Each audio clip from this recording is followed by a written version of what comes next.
경찰은 지금 한상균 위원장에게 9가지 혐의를 두고 조사 중입니다. 주로 불법 폭력 시위를 주도한 혐의인데요. 한 위원장 수사 상황, 앞으로의 전망 자세히 짚어봅니다.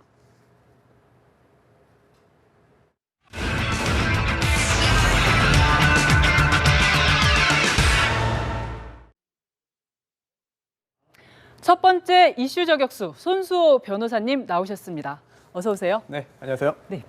어제 그 조계사에서 퇴거해서 경찰로 연행된 한상균 민주노총 위원장. 네. 그 민주노총 위원장으로만 알고 있는데 어떤 사람인가요? 네, 올해 1월이었죠. 제 선거를 통해서 제8대 민주노총 위원장으로 당선이 됐는데요. 당시에 득표율이 51.62%였습니다. 네. 아주 간발의 차로 당선이 됐는데요. 네네. 민주노총 위원장이 되기 전에 이제 그 쌍용차의 노조를 설립했고요. 또한 2009년도에 쌍용차의 구조조정 때문에 굉장히 여러 가지 문제가 있을 때 2달 가까이 이제 그 옥새 파업을 이끌면서 결국은 여러 가지 그 논란을 일으켰었죠. 네네. 그리고 그 후에 결국은 징역 3년형을 선고받아서 복역을 했고요. 네. 출소 후에 또 다시 쌍용자동차를 찾아가서 그 고공농성을 했습니다. 뭐 이 정도로 상당히 강경파로 분류가 되고 있고요. 또한 어제 성명 내용대로 굉장히 여러 가지 이게 총파업을 이제 그 요구하고 그런 그 이야기들 했는데 그게 올해 1월달에 민주노총 위원장에 그 출마하면서 내걸었던 공약입니다. 네. 그래서 2015년 하반기 총파업을 공약으로 내걸었기 때문에 아마도 이번 12월을 무사히 넘길 수 있을지 그 부분도 굉장히 좀 걱정되는 그런 상황이라고 할 수 있겠죠. 그 어제 이제 수배 중이던 한상균 위원장이 조계사에서 24일간 은신하다가 이제 자진해서 퇴거하는 형식으로 이제 나왔는데 이거를 두고 자진 출두한 거냐, 체포한 거냐 이 논란이 약간 있었어요. 어떻게 보십니까? 네. 좀 섞여 있는 측면도 있습니다. 네. 결국 그 체포 영장을 집행을 했는데 네네. 그 집행하는 과정에서 강제적으로 무력을 동원해가지고 경내에 진입한 것이 아니라 결국은 스스로 나온 측면도 있거든요. 네네. 그런데 결국은 뭐 체포 영장이 집행이니까 체포라고 볼 수 있겠죠. 또 하나는 어제 약간 논란이 있었습니다. 한상균 위원장이 자수한 것이 아니냐, 자수를 했다면 형량을 좀 감경해 줄 것이 아니냐라는 네네. 이야기들이 있었는데요. 네. 그 부분은 대법원 판례가 있습니다. 자수에 대한 부분이요? 네네, 2004년도 네네. 판례가 있는데요. 형식적으로 스스로 걸어 나와서 자수의 이런 형식을 갖췄다 하더라도 네. 어떠한 그 범죄 사실을 뉘우치거나 네. 스스로 이제 그 자백하지 않으면은 사실은 자수라고 보기 어렵다. 라는 판례가 네네. 있거든요. 네네. 따라서 수사 과정에서 어떠한 그 묵비권을 행사하고 범죄 사실을 스스로 인정하지 않는다고 한다면 자백으로서 형량 감경의 효과를 누리기는 어려울 것으로 예상됩니다. 스스로 이렇게 걸어 나왔더라도 이제 자기의 죄에 대해서 혐의에 대해서 이제 인정하지 않으면 자수라고 보기는 어렵다. 이런 판례가 있는 진지하게 거네요. 뉘우치지 않는다면은 네네. 형식은 자수여도 실질은 자수의 네네. 효과가 없다라고 볼 수 있겠습니다. 그런 거군요. 지금 한상균 위원장 남대문서로 연행돼서 조사를 받고 있는데 이제 구속영장 신청한다는 얘기가 들려요. 이제 향후 절차가 좀 어떻게 되는 걸까요? 네, 지금 한상균 위원장에 대해서는 2가지 영장이 발부된 상태였습니다. 먼선 검찰에서 그 조사할 때 출두하지 않으니까 체포영장이 발부됐고요. 또한 또 재판 중에 결국은 또 이제 재판에 나오지 않아서 법원에서 직권으로 구속영장을 발부한 상태였는데요. 네네. 그 중에 어제 집행된 것은 체포영장입니다. 그런데 법에 따르면 체포를 한 후에는 48시간 이내에 영장을 청구해야 됩니다. 네. 따라서 48시간 이내에 48시간 동안 굉장히 여러 가지의 그 조사를 거쳐서 그 후에 이제 그 혐의 사실을 정리해서 구속영장을 청구하게 되겠죠. 네.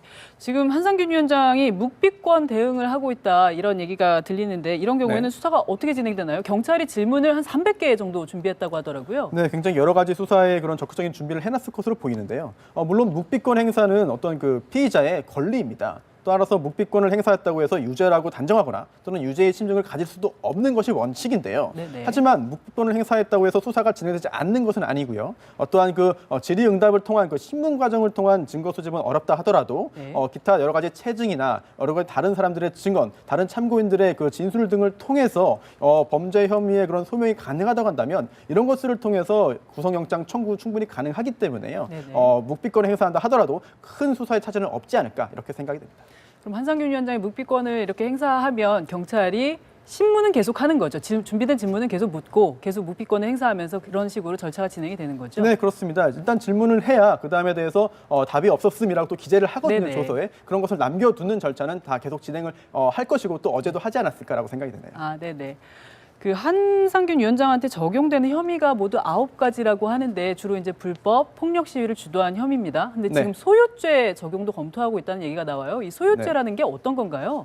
참 그 과거에 여러 번 적용됐었던 그런 법인데요. 네네. 그런 조항인데요. 네네. 다시 또 이제 되살아나고 있습니다. 네네. 이제 형법에 이런 조항이 있습니다. 다중이 집합해서 폭행 행위, 협박 행위 또는 물건에 대한 재물에 대한 손괴 행위를 한 경우에는 1년 이상의 징역, 1년 이상 10년 이하의 징역이나 금고 또는 1,500만 원 이하의 벌금에 처하도록 되어 있는데요. 이제 과거에 그 민주화 항쟁 과정에서 어떤 소유죄로 인해서 유죄 판결을 받은 사례가 있었고요. 네네. 제가 찾아보니까 80년대 중반까지가 있는 것 같아요. 80년대 중반이요. 네, 그 후에는 네네. 사실 소유죄 유죄 판결을 찾기가 좀 어려웠거든요. 네네. 따라서 이번에 만약에 경찰과 검찰이 소유죄로 수사를 해서 결국은 기소한 다음에 법원에서 유죄 판결이 선고된다고 한다면 정말 30년 만에 소유죄 유죄 판결이 선고되는 것인데 과연 소유죄가 과연 적용될 수 있을지 여부는 법조계에서 약간 논란이 있습니다.